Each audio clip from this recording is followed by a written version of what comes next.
à tous les Congolais, tous les Matétois, pour la Kaizen.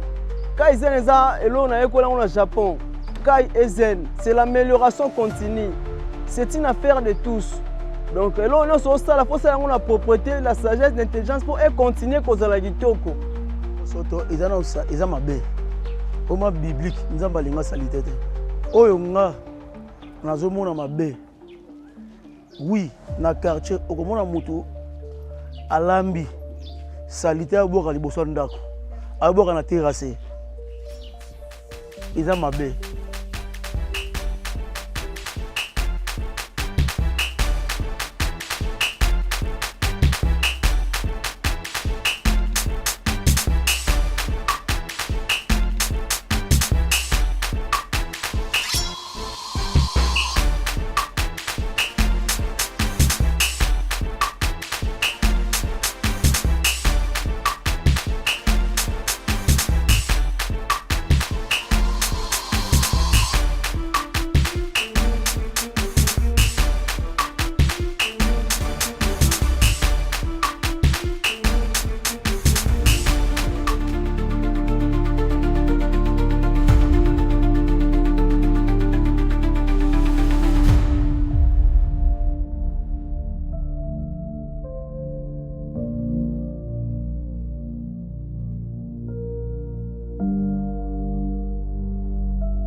Kinshasa, du jour au jour, apparemment, ils ont maintenant la puissance dans l'insalubrité. Tobanda na Kinshasa, tant que biso tobanda kokola, tobanda komona souvent ezalaka na moment moboye, bato insalubrité, bato hygiène, babanda koleka na ba mapangu, pour ça ba contrôle, ba nini. Mais ça fait temps ok. Marambouane est à la ressource. Depuis Marambouane ici là, Kinshasa est comment la salité moko oeza inconcevable. C'est une affaire de tous. Donc là on a sur ça la force la propreté, la sagesse, l'intelligence pour continuer à causer la guitoko. O meliji na yo, o sombi lipa na yo, o sombi kobwaka na nzela te. Ba carnivore za pona mayeleka. Eza pona salité te. Donc Congolais pour avoir conscience. Il faut soutenir la vision chef de l'État. Donc, poubelle, ezate, que na balabala te, ezate bongo te. Il faut changer la mentalité. Tout le monde a mboka mipaya, na poto, na France, partout. Donc, il faut comme la mentalité wana. Tout le monde faut avoir conscience. Yango ni asengira na ba Congolais yango wana. Même to ba tcheli biso ba poubelle. Tout le monde a la boulevard du 30 juin, ba poubelle les mais poubelle est tondi. Et tondi comme le roi so bindeni. Service au Longola ezate. Donc, monsieur le gouverneur de la ville de Kinshasa. Soka Rolanda biso vraiment ameka moi kozwa ba mesure oyo. Ba mesure oyo ezala accompagner na rigueur. Et puis na ba punition oyo kosala ke ba amende oyo kosala ke ba nyonso ba respecter. Les usines qui produisent des sacs plastiques, des bouteilles en plastique. Qu'est-ce qu'ils ont comme responsabilité? Ils devaient leur imposer, si le gouvernement n'arrive pas à mettre des poubelles, que ces usines-là mettent des poubelles. Non seulement ça, et de deux, enseigner aux Congolais, aux Kinois, d'être propres. Il faut commencer depuis l'école. Franchement, moi je trouve qu'on ne va laisser rien à nos enfants comme éducation.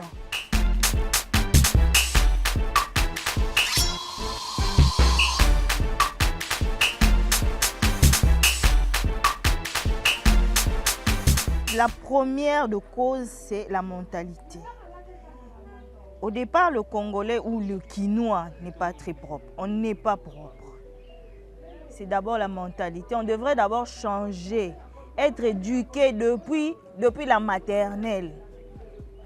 Que notre système d'éducation change un peu depuis la maternelle, qu'on nous apprenne à faire des triages dans nos poubelles, qu'on nous apprenne à être propre, à ne pas jeter des poubelles de sacs plastiques ou de bouteilles en plastique, vous jetez dans les rues. Omoni muto akoki ko uta sombi biloko ya bwaki aya sombi to mzauti ko sa bisasa ne aye abwaki même ba pampex bana bazo bwaki atuna pa kutaba ya ba mapangu nyose zo koze bosoto na ebite soki service hygiène na ba commune ezala kaka po soki ezala eloko batoto ko condamner eza ba bourgmestre na ba service hygiène na ite bato hygiène wana so bazwa salaire. Soki bazwa salaire mais bazwa salaire na musala nini service hygiène ya ba commune eza ya kokufa eloko mususu eza na Kinshasa bana classe kala to banda kotanga na yebi te so boye ba cours wana ezalaka cours ya civisme ezalaka lisusu te lelo bana na biso batanga civisme ezalaka te donc au mona ke même na mwana asombi mikate aller chasser boaki na balaba aebite place ni obwaka mikate na chasser mikate na. J'ai déjà vécu ça une fois. Il y a une dame, on était dans un taxi. Elle a mangé, je ne sais pas moi, elle a pris une bouteille de 1,5 litre. Elle a jeté ça dans le macadam. Sur le macadam, comme ça, elle a jeté. J'ai crié même dans le taxi. J'ai dit, ah, madame, pourquoi vous jetez comme ça? Donc, c'était honteux. Donc, j'ai vu que si une grande dame peut jeter quelque chose de gros comme ça dans le macadam, et qu'est-ce qu'on apprend à nos enfants?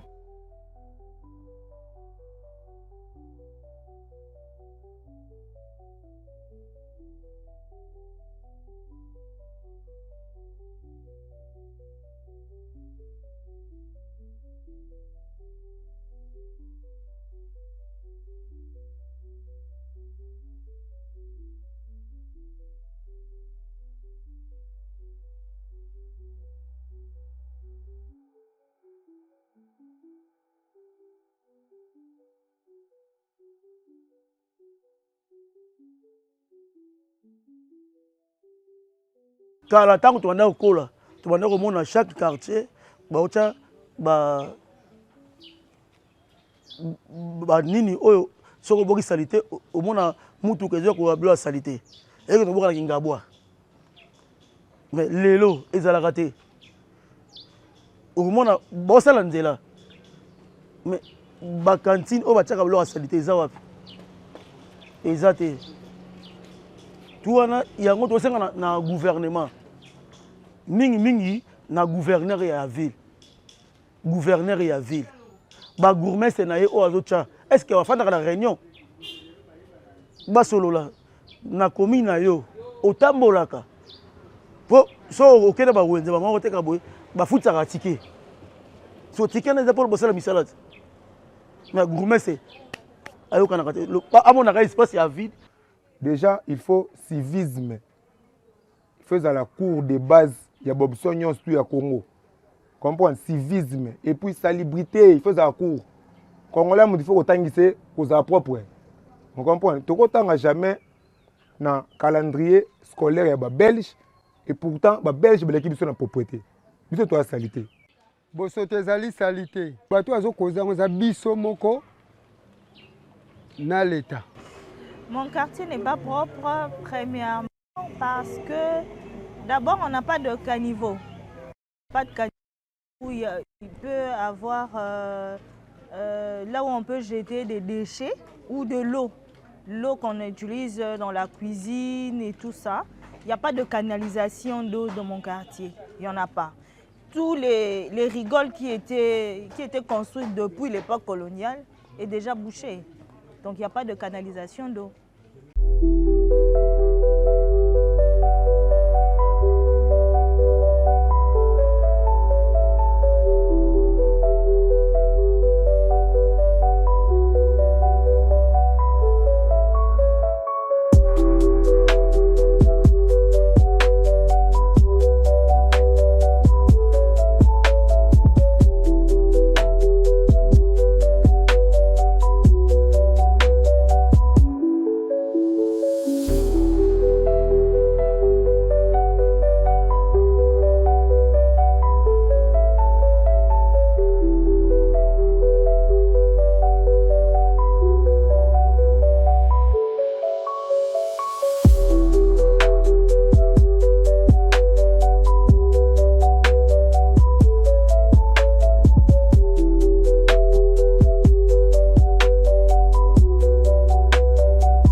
responsabilité de l'insalubrité, c'est partagé parce que, comme au départ je l'ai dit, c'est un problème de conscience et c'est un problème de mentalité. Et le gouvernant aussi n'aide pas la population.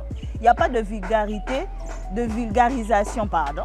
Il n'y a pas de vulgarisation pour communiquer à la population comment conserver nos poubelles, nos gestions de déchets. Il n'y a pas. Ils n'envoient pas les gens de la commune pour venir vérifier à la maison comment est-ce que vous tenez votre maison, les toilettes et tout ça. Et il n'y a pas de poubelle publique, il n'y en a pas. Quand vous partez, vous pouvez... C'est vrai qu'on peut garder des déchets dans nos sacs pour remettre à la maison pour jeter. Mais ce qui est dans nos maisons, on va les jeter où? L'État sunga biso peut sunga l'État. Donc, pour to sunga na bien ezake mutu na mutu abongisi liboso na ye et puis l'État abongisi nzela po nzela ze ngate. Et puis nyonso tu oyo eza causé pour na biso moko. Et puis, na ba société, to ba compagnie, ba entreprise, oyo salaga, ba bouchon en plastique, ba bidon en plastique, ba déchets, ba sachet, ba ni. Ba na place o ba kende ko boka ka ngote ba sala, on pas ni ba sala. Comprends? So ki sina ba sena biso mona boye. Ndako mutu avanda me fulu. Dégâts Kinshasa ezokoma na vitesse ya insalubrité et comme au bangisa. Tozomona l'État zo ba initiative moko ya bien. Ba okire ba niveau mais après ko kire ba salité on a bazoti kaka bongo après miko les ongi sous na mabulu la typhoïde, la malaria aussi parce que l'eau qu'on jette ou l'eau de la pluie stagne. Dès que ça stagne, ça crée des moustiques et les moustiques se développent dans cette eau-là. Quand les moustiques se développent, donc il y a une grande masse de moustiques qui vont piquer les gens et qui vont donner des maladies. Parce qu'il n'y a pas d'évacuation d'eau. Et les maladies de mains sales comme la typhoïde, c'est à cause de nos poubelles, des mouches qui vont dans des toilettes et qui viennent pour traîner dans nos nourritures. On ne conserve pas très bien nos nourritures. Même les pampers qui sont bannis, les gens qui ont des mapangu, nous sommes causés de soto. Mais tant que est poli, nous sommes côté de la mapangu, nous avons bazali, ils ont créé des maladies, des typhoïdes, des malaria. Donc, moi vivre bien, ils vendent des aspirer, ma bébé. Les autres kangamo, ça c'est au tolo passi, au pandi passi, au mkongo, au nini. Nous sommes aux bâtiments que perfection c'est ça où tu là, et ça où tu là libosalo y a pas que tanda. Pour nangai la bandeko, soko le loko, au boaki, au chango nambala, du place au kende, au boaki kuna. Bo au baby ça, propriété à biso, saleté. Yanga to yo so maladie, pamba. Bela pamba pour ni profiter ni nous exater soins exater. Les déchets ménagers on les jette dans la poubelle tout cru comme ça, que ça soit des bouteilles, des sachets, des sacs en plastique, les cartons, tout on jette dans la poubelle et ce qui fait que il y a beaucoup de mouches qui viennent dans nos poubelles et ces mouches là nous créent des maladies. Salité à bout, il y a des gars bout, t'as tunnel, haut tunnel, comprends? T'as des gars salité à bout. Donc, aux atteints on respirer bien. On comprend? Il y a un peu de maladie belé.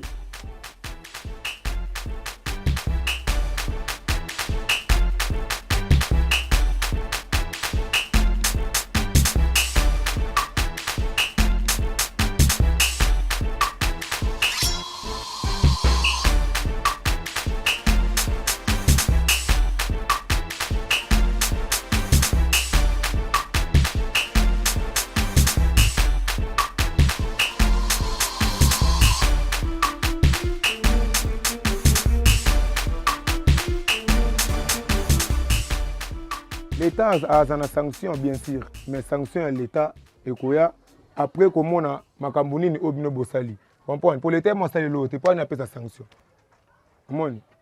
Pour sanctionner ça, il faut arrêter la corbeille en haut et au bas à foule. Si on est dans la meli maïnanga, corbeille est à Naboga.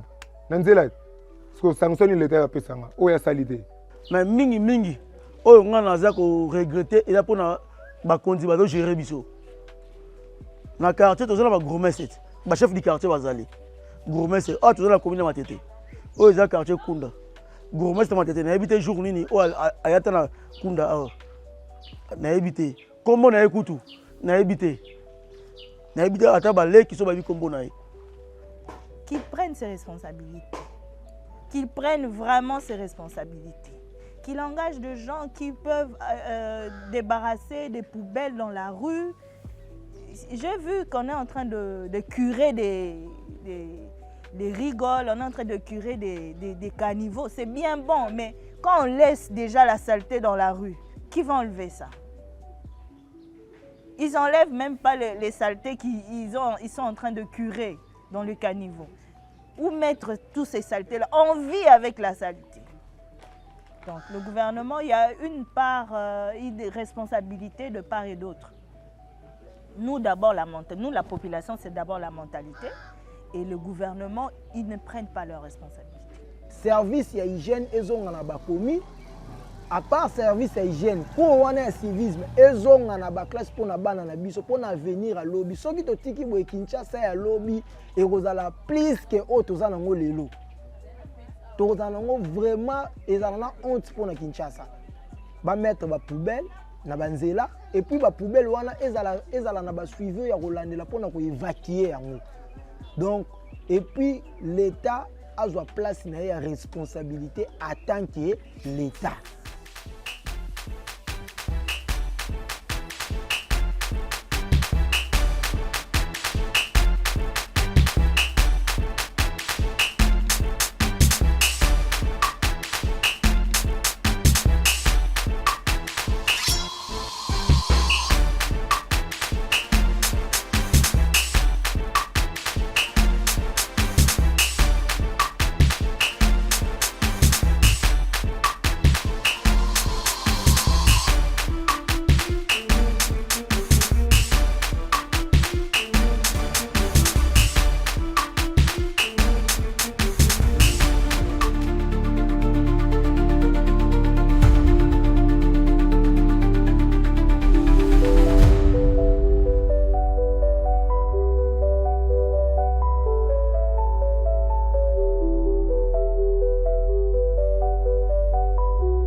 Bon, décharge à déchets par rapport aux Alaka, quand vous avez l'Union européenne, décharge n'en pas ça.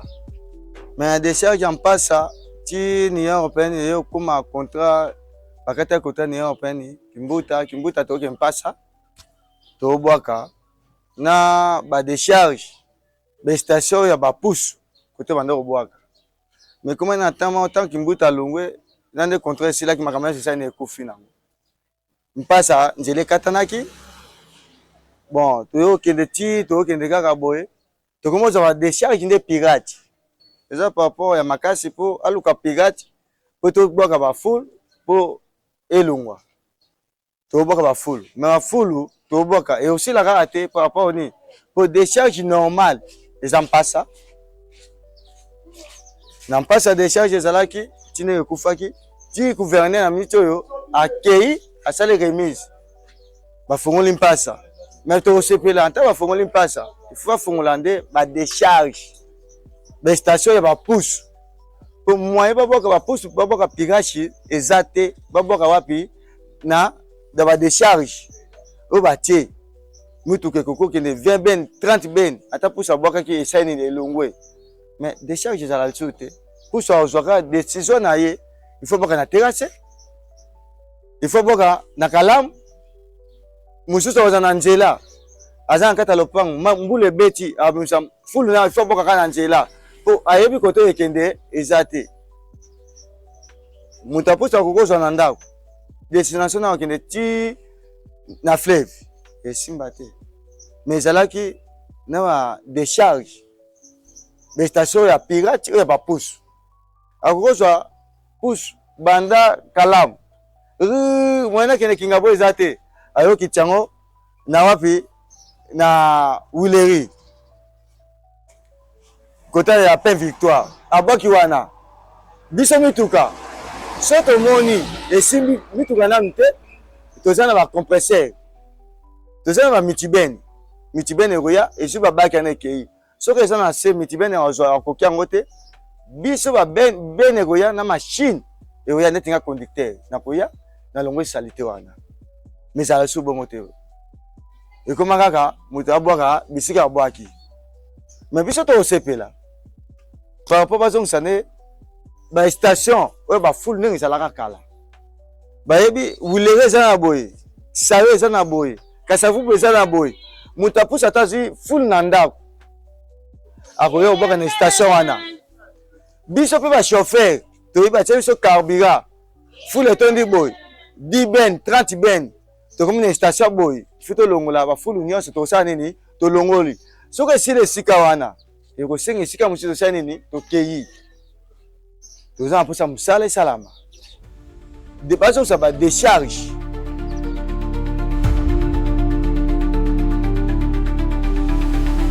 Le fonctionnement de l'UVE, unité de valorisation énergétique, en 3 étapes. Première étape, l'incinération. Seconde étape, la valorisation énergétique. Et troisième étape, le traitement des rejets. Tout d'abord, l'incinération. En arrivant sur le site, les camions sont pesés sur le pont bascule. Les bennes à ordures ménagères transportent en général 3 à 6 tonnes de déchets. Les camions déchargent ensuite le contenu de leur benne dans la fosse d'une contenance de 3500 tonnes. Le grappin mélange les déchets et alimente la trémie d'alimentation du four. Les déchets sont acheminés dans le four. Puis, grâce à de l'air chaud injecté sous la grille du four, les déchets s'enflamment et brûlent à une température de près de 1000 degrés.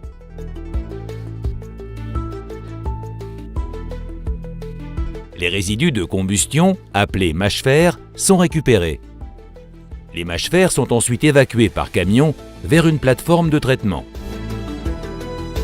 Ils seront valorisés en remblai ou en sous-couche routière. Seconde étape, la valorisation énergétique. L'autocombustion des déchets génère de la chaleur. Cette chaleur permet de réchauffer et vaporiser 35 tonnes d'eau par heure à 360 degrés et 45 bars.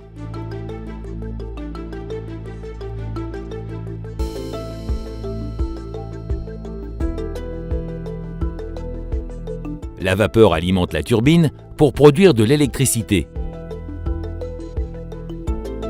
L'énergie produite par le turbo-alternateur peut alimenter 70 000 personnes. Dans en fait, on va gaz. Gaz, on va ba bise. Ba bise, on va maï. Full à quoi? Tu sais, chassis, sachet, tu zipi full. Tio, maï qui est coton nango, et ça l'acide. Full. Vapeur wana. Nemo yebe te qui t'en a assez.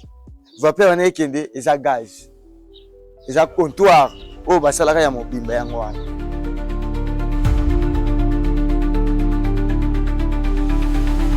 Les déchets biodégradables sont mélangés à de l'eau ou des jus issus du process pour obtenir une soupe la plus homogène possible. Cette préparation est introduite dans un digesteur hermétique où, en absence d'oxygène, la matière organique va fermenter plusieurs jours et se dégrader. En sortie de digesteur, on récupère alors du biogaz et un sous-produit plus ou moins solide, le digestat. Le biogaz ainsi obtenu peut être ensuite valorisé dans le réseau public de gaz, réutilisé comme carburant de véhicule ou encore être brûlé pour produire de la chaleur et de l'électricité. Passe à Sukoyo, et comme Sukoyo, officiel, le gouverneur qui est à Kata Riba. Dans le chose qui est kuna, au moins après normal, dans le boulot normal. Si vous essayez un peu biso bata foule, et puis ça peut faciliter. Il faut que nous ayons destination tikuna. Pour tout le monde a raté ba défaite, tout boka boyete, tout salande musala oyo, oyo sengi gouverneur za malamu, chef de l'état za malamu, chef de za malamu.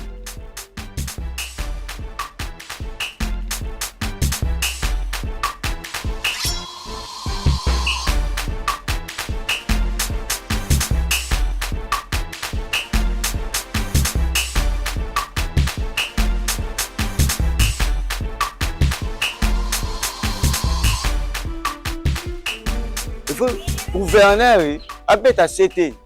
Attends la 4 coins à commune. Les gens commune à Kimbanchekete, les gens commune à Kinshasa, Kalamu, bani over station c'est la Kala. Il y a une européenne. Il faut habiter dans CT, à quand ba station ana. Et ça va te mettre à brique. Attends lango.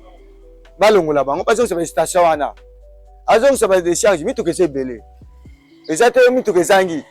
Tous les ben ça. Tous les mitimien du coup de temps à té. Tous les compétences du coup de temps à té. Mais tant à té dans station ana. Les manquements full ils à té.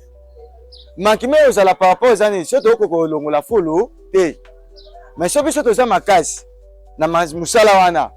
C'est il faut que la station est sani. Et songa pour réussite na ya musala ça la té. Chose on sika biloko wana abu esili. Si Mazu ba tete, a tiré on a boulevard, bah ça la banda 7h, 17h, bah c'est ici. Ouais, 17h, bah côté 20h, 23h, bah c'est ici. Bah on la poubelle et Syrie, et ça c'est bon. Et on peut vivre qui c'est bon, yangwana. Mais c'est le bica va pousse. Oui, puis ça le cambo, moussa les athées. Moussa la ne fait yangwana. Mais papa tant à 10 francs, il faut en des charges au côté que nous bois. Oh, l'état peut au tia. Caution na ye oyo otia ezala te 100 francs ezala 200 francs sani apesi abwaki po mutu kape osani ekoya elongoli ekei mais ye tanga zui caution na musala ezata zu wana tanga oya na esika ezate mais arulukani terrasse abwaki kalamu ezana mai esani abwaki siko biso moko tozanenge ni mais taba décharge ne ezali mutu apusa longoli azui 10 francs na ye 100 francs na ye tanga ye na desia 200 na ngo aboki na desia po mutu kamnene osani ekoya ekolongola de chane sani elo pona tongo lisusu propre sani ezala mais sur le connaît ça soute to ye bakane to tambola to ka mo en passe même e be lo bela so mabe mais chose c'est dans pays mususu ngende singa conducteur na kumba tracteur hôtel de ville mais il faut na na mapango so na tongi immeuble il faut ezala ndenge mususu mais ata muta envier na kemboka biso na kete mais funa na bunda kana mboka na ngai pasi biso ngo to bunda kaka mais to luna pe ekolo na biso sani etombwama de pays muso se batonga bato bazala kuna ezala pe ndenge eza ba o bazali o bavanda ka wate bakoli na poto baza pe na pouvoir wana makambo ba asala to ke nanga bongo mais baso sande gouvernance ça ba décharge. Les stations full. Oh, ils ont kalamu, ya bumbu. Sayo. Il faut bon fungula ya biso. Les stations, ya ba pousse. Ils ont ne sike osani ni yeko boaka ba beta CT. So beti CT wana bo sa station wana. Tous les sécurités bo tana mboka. So amoni muta boka full na kalamu baka na ye. Ba moya muta poussa boka wana azate. Akoboka ka destination ko to botindi. So puis tu connais biso pe tama na vanda. Chaque ndok baboka ba full na ba mitiben. To ba back. Mutu pa okanga bango azate mais toza posa mboke sani efungwama. Mboke bonga. Toza ne honneur ya biso moko ya Congo. Mutu musa bongisa te za biso moko bana mboka to foto sani to bongisango.